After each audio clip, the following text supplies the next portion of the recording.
Thank you, Jerry. I've been involved in these sorts of press conferences on the eve of G8 meetings for an eternity now. And I must say that I don't think there's ever been one quite so imaginative as this at the table undertaking. It's quite remarkable, really. And it seems to me more crucial than ever that the voices of the unrepresented around the world be heard. More crucial than ever because a week ago, this gathering for Canadians would have been extraordinarily auspicious. But the budget which was brought down last week indicates an extraordinary betrayal of the commitments which Jerry Barr indicated must be upheld. And even though prior to the budget there had been some announcement of support for maternal and child health and interventions around maternal and child health to be led by Canada, however opportunistic and bogus that promise may have seemed to some of us, it was terribly important, and the NGOs are right to feel that they stimulated the Prime Minister into making a commitment he would never otherwise have made.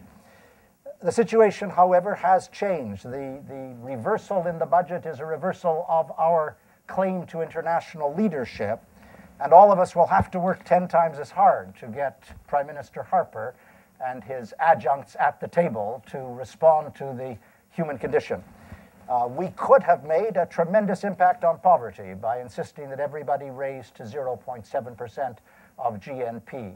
We could have made a tremendous impact on maternal and child health, even though other countries like Norway and the United Kingdom and Holland have been in this fray for some time. But that would require from Canada, I think, this is a personal view, of a commitment of at least $1 billion over the next 10 years, and that is highly unlikely to happen at this point. We could have made an important impact on HIV/AIDS and fulfilled the promise that was made in Gleneagles in 2005. The Global Fund has a fascinating report out just today in honor of International Women's Day to show the extraordinary advances that have been made as a result of the money that's gone internationally to the Global Fund. But that, too, will be a betrayal on Canada's part because of our decision in the budget. We could have had an answer to the transmission of the virus from mother to child in the birthing process, which, by the way, is one of the greatest contributions to ending maternal and infant mortality that you could possibly have. And yet, clearly, our budget has indicated a diminution in Canada's ardor for those causes.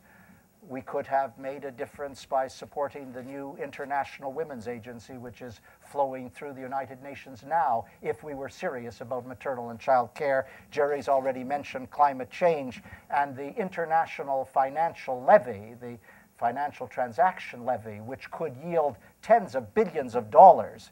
The only country in the G7 that is now determinedly opposed is Canada. Even President Obama has indicated a preference for the levy. Even the IMF, as Neanderthal as they may be on every front, have indicated a willingness to embrace the financial transaction levy. So on every front, Canada is betraying the commitments we hoped would be honored.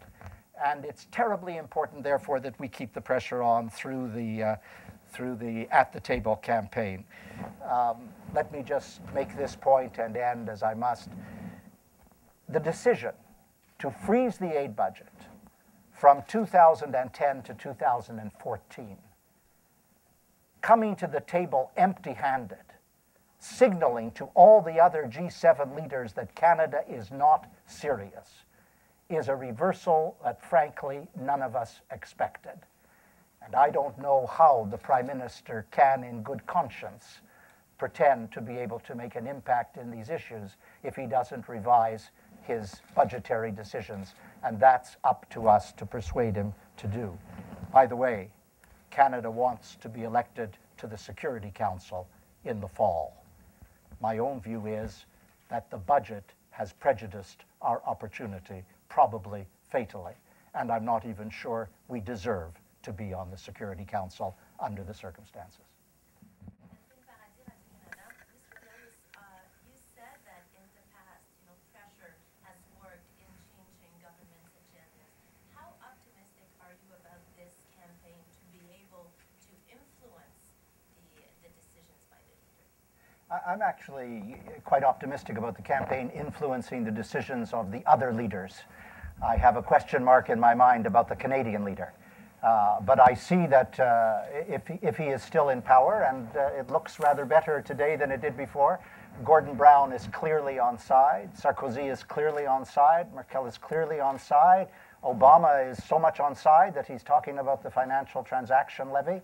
The one leader out of step with the whole process is Stephen Harper from beginning to end. As Sapporo pointed out, very out of step on climate, right through to the probably will be, I would be prepared to predict, an inefficient, insufficient amount of pledge on maternal and child health, having made the public statements.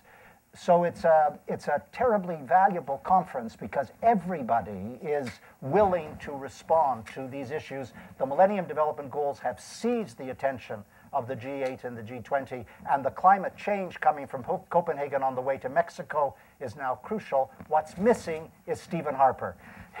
He's just always absent in action as a prime minister, and we want to put the pressure on him to perform.